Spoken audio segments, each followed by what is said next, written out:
Shit. Hi guys! Good afternoon.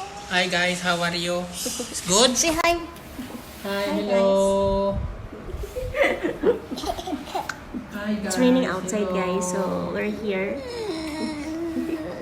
It's afternoon here. Baby is not go So since it's outside. raining, we cannot go outside. So we just stuck in here.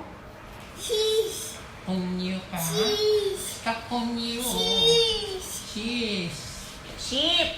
Sheep. It's not cheese. It's sheep. Baba. Black sheep. Da. Hi guys. Rooster. Crocodile.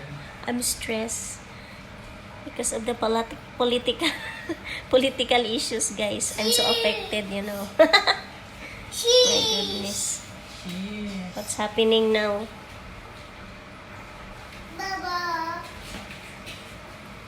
You know, Don't do there. I'm a big of fan of our president, or of our currently president, Renz, come here.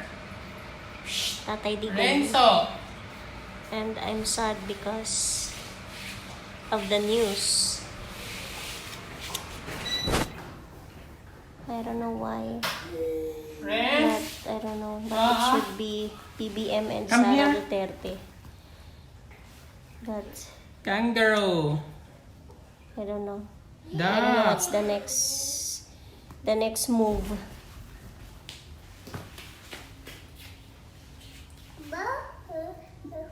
Butter. But hopefully there's no pink. There's no pink or Dilawan people who will win. That's only my opinion, guys. I win.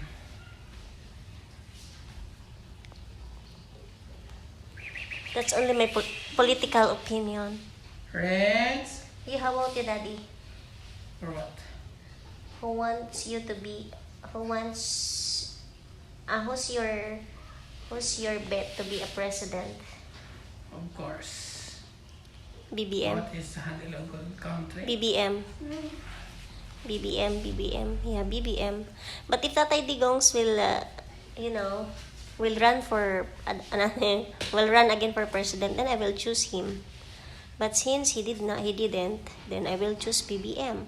And of course, my vice president is Sara Duterte. How about you, Daddy? Who's your vice president?